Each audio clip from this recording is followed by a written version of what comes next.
A man is found frozen beside his own campfire, sitting up, a cup still in his hand, like he simply stopped living in the middle of a breath. No wounds, no blood, no struggle.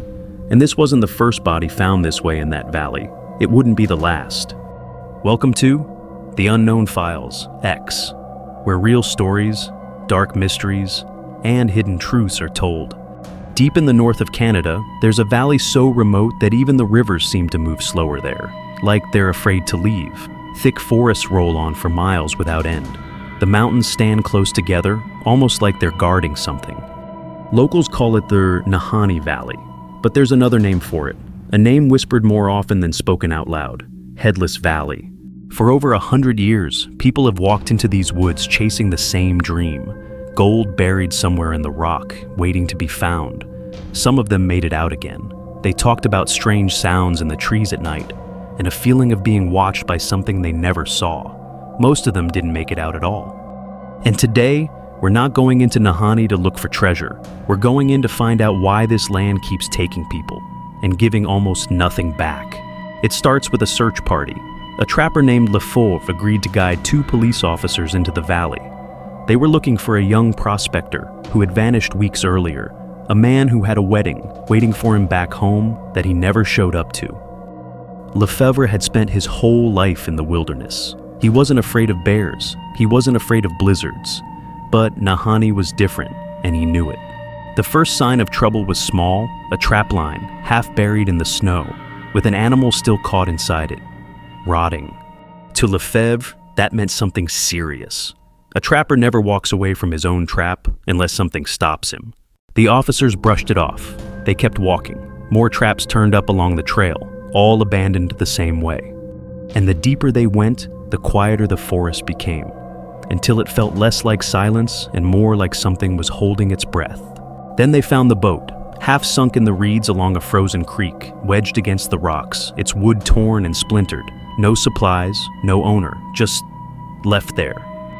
Then came the smell. Smoke. Not fresh smoke. The cold, bitter smell of something that had already burned to nothing.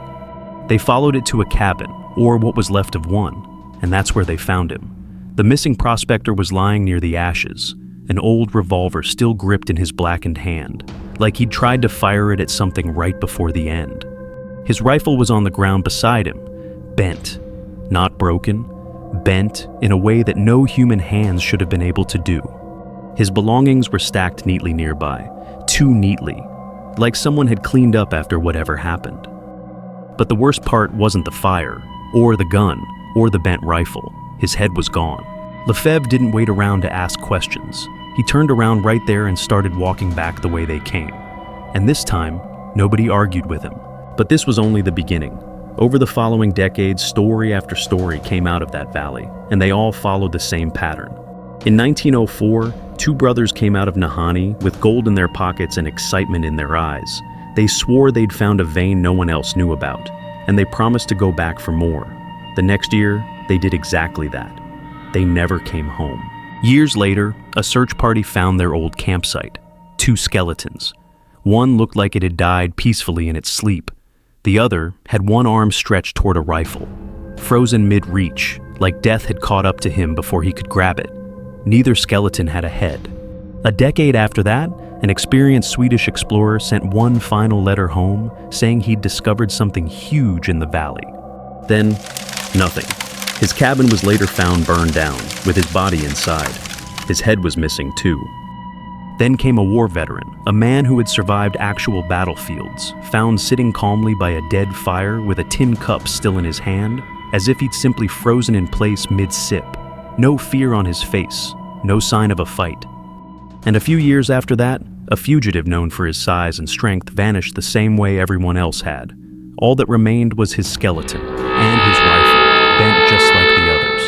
Person after person, decade after decade, the same details over and over. No blood, no footprints leading away, no answers. If you're enjoying this mystery so far, take a moment to like this video, subscribe to the UnknownFilesX, and share this story with someone who loves real mysteries and hidden truths. I'd also love to hear your thoughts in the comments. What do you think is really happening? Now, let's continue. To understand why this keeps happening, you have to go back further than the miners, further than the maps. The Dean people, who have lived near this land for generations, never called it Nahanni. They called it the land of the ones on the other side. According to their stories, an isolated group once lived deep within these mountains. They kept to themselves completely. No trading, no marrying outside their group, almost no contact with anyone.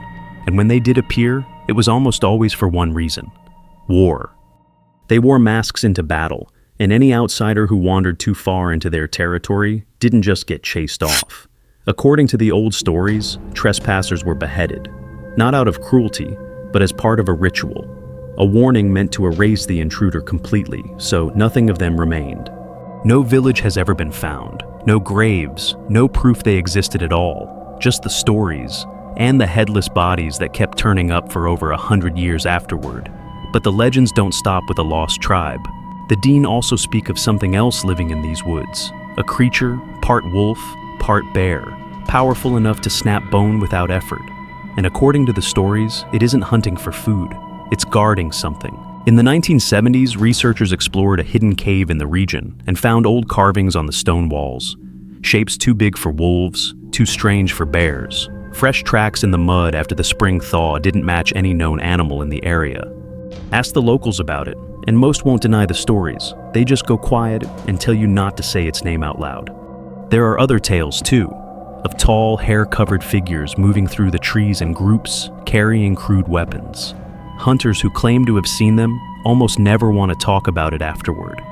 The ones who do usually say the same haunting thing. I thought it was a man until it looked at me. And then there are the lights. For decades, people camping near the valley have reported strange lights moving above the ridgelines at night. Lights that don't behave like planes or stars or anything they can explain. Some vanish instantly. Some just hover. In 1945, a miner named Ernest Savard walked into the valley chasing the same dream as everyone before him. Weeks later, he was found in his sleeping bag, completely undisturbed. No burns, no wounds, no sign of a struggle. His head had been placed gently on a rock beside him. No blood, no drag marks, no suspect was ever found. Decades later, in 1983, a camper near the edge of the valley heard a strange groaning sound coming from deep in the trees, too weak to be an animal, too steady to be human pain. When he moved his flashlight toward it, he saw a tall figure in dark cloth, wearing what looked like a mask made of bone, walking slowly toward him. It didn't chase him, it didn't need to. He ran and he never went back. Later, all he could say over and over was this: "It wasn't human, but it knew who I was." There's no official report of that night, no investigation. Because in Nahanni, if you see something, you're usually the only witness, and nobody who wasn't there wants to believe you. So what's really happening in that valley? Scientists have tried to explain it away. Wild animals, harsh weather, exhaustion causing people to see things that aren't there. But none of those explanations hold up for every case. Some bodies show no trace of animal attack. Some people vanish with no footprints leading away at all, as if they simply stopped existing mid-step. Maybe it really is an old and forgotten tribe, still protecting land that was taken from them one gold rush at a time. Maybe it's something in the forest that science hasn't caught up to yet. Or maybe some places were never meant to be explained, only respected. If this story kept you watching until the end, don't forget to like, subscribe, share this video, and turn on notifications so you never miss another mystery here on the UnknownFilesX. Because somewhere in that valley, the wind is still moving through the trees tonight, and something out there may still be listening for the next set of footsteps.